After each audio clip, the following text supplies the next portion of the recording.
আসসালামু আলাইকুম। এখন শুনবেন সংবাদ শিরোনাম। পাবনায় দাদিকে হত্যার পর নাতনিকে অপহরণ, ধর্ষণ, খুন। নরসিংদীতে ধর্ষণ ও হত্যার ঘটনায় 7 আসামি গ্রেফতার। দুর্বৃত্তদের আশ্রয় দিলে ব্যবস্থার হুঁশিয়ারি। আইন চাঁদাবাজির সুনির্দিষ্ট তথ্য পেলে ফৌজদারি অপরাধ হিসেবে ব্যবস্থা নেওয়া হবে। নারায়ণগঞ্জে বললেন সড়ক, রেল ও নৌ পরিবহন। ঈদ যাত্রা হবে।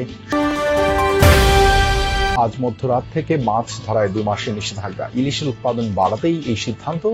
জীবন জীবিকা নিয়ে দুশ্চিন্তায় জেলেরা। মাদারীপুরে এলজিইডির সড়ক নির্মাণে ভয়াবহ অনিয়ম। গাইডওয়ালের নিচে কংক্রিটের পরিবর্তে কলা গাছ। জড়িতদের শাস্তির দাবি স্থানীয়দের। এতক্ষণ শুনছিলেন সংবাদ শিরোনাম। এখন শুনবেন বিস্তারিত। পাবনার ঈশ্বরদীতে দাদিকে হত্যার পর নাতনিকে অপহরণ করে ধর্ষণের পর হত্যা করেছে দুর্বৃত্তরা। এই ঘটনায় এখনো কোনো মামলা হয়নি। গত রাতে উপজেলার ভবানীপুর উত্তর পাড়ায় জয়নাল খার বাড়িতে এই ঘটনা ঘটে। পুলিশ ও স্থানীয়রা জানায় বাড়িতে কেউ না থাকায় নাতনি জামিলা আক্তারকে নিয়ে ঘুমিয়েছিলেন দাদি সুফিয়া খাতুন। মধ্যরাতে কোনো এক সময় ঘরে ঢুকে সুফিয়াকে হত্যা করে দুর্বৃত্তরা। পরে নাতনি জামিলাকে অপহরণ করে পার্শ্ববর্তী একটি গম খেতে নিয়ে ধর্ষণের পর হত্যা করা হয় তাকেও।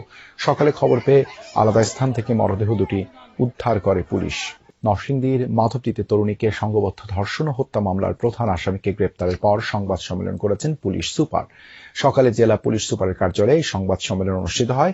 জানান, গত রাতে গাজীপুরের মাওনা থেকে মামলার প্রধান আসামি নূর মোহাম্মদ নুরা এবং ময়মনসিংহ থেকে আরেক আসামি হযরত আলীকে গ্রেপ্তার করা হয়। পরবর্তীতে নরসিংদী পুলিশের কাছে তাদের হস্তান্তর করা হয়। এর আগে সপ্তাহ 2 আগে ভুক্তভোগী তরুণীকে স্থানীয় বখাটে নুরার নেতৃত্বে সংঘবদ্ধ ধর্ষণ করে 6 জন। পরবর্তীতে গত বুধবার ওই তরুণীকে তুলে নিয়ে যায় তারা। পরদিন তার মরদেহ উদ্ধার করে পুলিশ। পরে আসামি করে মামলা করে ভুক্তভোগীর পরিবার। এই ঘটনায় 9 আসামির মধ্যে এ পর্যন্ত 7 জন গ্রেপ্তার হয়েছে। হত্যাকাণ্ডের শিকার হয়েছে বৃদ্ধি আমেনা বেগম। এরই ধারাবাহিকতায় তার মা ফাইমা বেগম বাদী হয়ে মাধবদী থানায় এজাহার দাখিল করলে থানা পুলিশ তৎক্ষণাৎ সম্মানপ্রাপ্ত হয়ে ভিকটিমের লাশ উদ্ধারপূর্বক প্রয়োজনীয় আইনগত ব্যবস্থা গ্রহণ করেছে। নরসিংদী ধর্ষণ মামলায় জড়িতদের কেউ আশ্রয় দিলে তাদের শেকড় ধরে উপড়ে ফেলা হবে, এমনটাই বলেছেন আইনমন্ত্রী মোহাম্মদ আসাদুজ্জামান।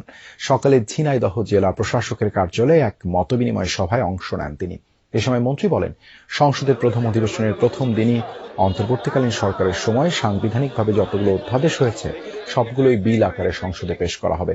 মামলার জট বাংলাদেশে একটা প্রকট সমস্যা, তা নিরসনে যা করা প্রয়োজন সেই ব্যবস্থা নেওয়া হবে। সভায় প্রশাসনিক কর্মকর্তা সহ আরো অনেকে উপস্থিত ছিলেন। যতটা তৎপর ছিলাম এখানে তার থেকে 1 ডিগ্রি বেশি হলে তৎপরতা দেখতে পাবো। আমার বার্তা, এ ধরনের অপরাধ যেই করে থাকুক এবং তাদেরকে যদি কেউ শেল্টার দিতে আসে তাদেরকে সহ শিকড় উপড়ে ফেলা হবে। যেই করে থাকুক এবং তাদেরকে যদি কেউ শেল্টার দিতে আসে তাদেরকে সহ শিকড় উপড়ে ফেলা হবে। চাঁদাবাজির সুনির্দিষ্ট তথ্য পাওয়া গেলে ফৌজদারি অপরাধ হিসেবে ব্যবস্থা গ্রহণ করা হবে বলেছেন সড়ক, রেল ও নৌ পরিবহন মন্ত্রী শেখ রবিউল আলম। সকালে নারায়ণগঞ্জ টার্মিনাল পরিদর্শনে যান তিনি। এ সময় মন্ত্রী বলেন, এবারের ঈদ যাত্রা হবে অন্যবারের তুলনায় স্বস্তির ও নিরাপদ। ঈদের সময় মহাসড়কে যানজট এড়াতেও প্রয়োজনীয় ব্যবস্থা গ্রহণ করা হয়েছে। অতিরিক্ত ভাড়া আদায়ের অভিযোগ পাওয়া গেলে শাস্তির আওতায় আনা হবে। এ সময় নিজস্ব অর্থায়নে নারায়ণগঞ্জের টার্মিনালের কাজ শুরু করার আশা ব্যক্ত করেন তিনি। চাঁদাবাজির সুনির্দিষ্ট তথ্য আমরা জানতে পারলে ভালো। আমরা সবসময় এটা মনিটরিং করি, যেখানে যতটুকু ব্যত্যয় পাওয়া যায় সেটা নিবৃত্ত করার চেষ্টা আমাদের থাকে এবং আমরা স্বরাষ্ট্র মন্ত্রণালয় সাংবিধানিকভাবে যতগুলো অধ্যাদেশ হয়েছে সবগুলোই বিল আকারে সংসদে পেশ করা হবে। মামলার জট বাংলাদেশে একটা প্রকট সমস্যা, তা নিরসনে যা করা প্রয়োজন সেই ব্যবস্থা নেওয়া হবে।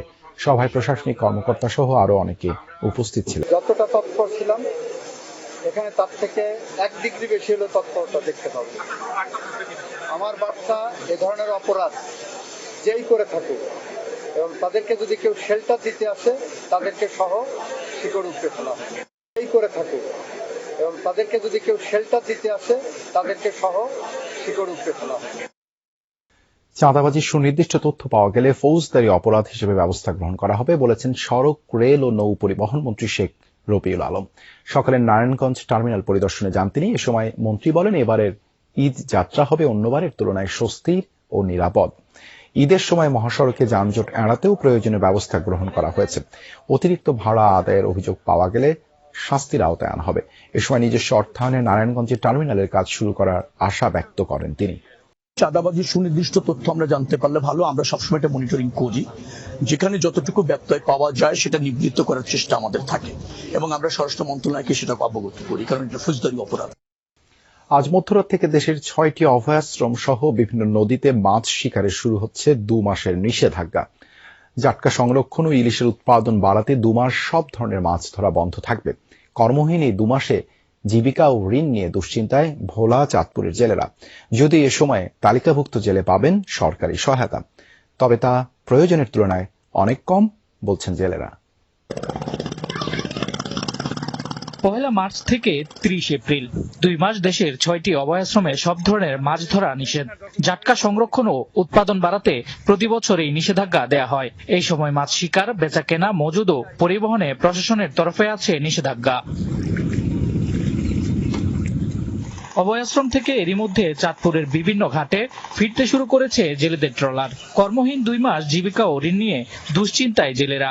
সময়মতো প্রতিশ্রুত খাদ্য সহায়তা নিশ্চিতের দাবি তাদের। আমরা তো আমগো ফেডারেল খিদে আমরা যাইতো আমগো দুগা চাল দেয়, আমগো তরকারি নেই, আমগো হোলা বান্ধে কষ্ট নাই, আমগো হোলা বান্ধে ঈদে কিছু কিনা দিতে পারব না। 40 কেজি চাল দিলে আমরা ভাই 27 কেজি 28 কেজি। আমগো যে কিস্তি আছে, সংসার আছে, 2 মাস অভিযান থাকলে এই কিস্তিটা আছে না বন্ধ করলে জেলেদের লেগে আছে না ভালো হয়। অভয়াশ্রমে জাটকা সংরক্ষণ অভিযান সফল হলে আগামীতে ইলিশের আহরণ বাড়বে বলছেন সংশ্লিষ্টরা। সঠিকভাবে নিষেধাজ্ঞা বাস্তবায়ন করা যায়, তাহলে সেই ছোট ইলিশ বড় হওয়ার সুযোগ, অর্থাৎ সামগ্রিক ইলিশের উৎপাদন বৃদ্ধি পেতে পারে। আগামী 2 মাস আমরা যেটাকে বলে থাকি একটা কন্টিনিউয়াস একটা জার্নি থাকবে, যাতে করে কোনো ক্রমে আমাদের জেলে সম্প্রদায় যারা আছেন আমার সহকর্মীরা, তারা যাতে কোনো ক্রমেই জাটকা ধরা প্লাস এই বিষয়ে তাদের মধ্যে কোনো অনুভূতি থাকতে না পারে। এদিকে ভোলার মেঘনা ও তেতুলিয়া নদীতেও কার্যকর হচ্ছে নিষেধাজ্ঞা। সারি সারি ট্রলার। মাদারীপুরে এলজিইডির একটি সড়ক নির্মাণে উঠেছে চরম অনিয়মের অভিযোগ। গাইডওয়ালের নিচে শক্ত মাটি বা কংক্রিটের পরিবর্তে কলা গাছের উপর দেয়া হয়েছে ইটের গাঁথুনি, যার ভিডিও সামাজিক যোগাযোগ মাধ্যমে ভাইরাল। ভয়াবহ এই অনিয়মের সাথে জড়িতদের শাস্তির দাবি তুলেছেন স্থানীয়রা। মাটি বা কংক্রিট নয়, কলা গাছের উপর দেয়া হয়েছে ইটের গাঁথুনি। এভাবেই বানানো হচ্ছে মাদারীপুরের একটি সড়কের গাইডওয়াল। অদ্ভুত এই কাণ্ড শিবচর উপজেলার সাদেকাবাদ চর কাকুই সড়কের। 64 লাখ টাকার প্রকল্পে এমন অনিয়মের ভিডিও সামাজিক যোগাযোগ মাধ্যমে ভাইরাল। স্থানীয়দের অভিযোগ, শুরু থেকে ব্যবহৃত হচ্ছিল নিম্নমানের সামগ্রী। গাইডওয়ালের নিচে কলা গাছ দেওয়ার ঘটনাটি সম্প্রতি এলাকাবাসীর নজরে আসে। এরপরেই শুরু হয় তোলপাড়।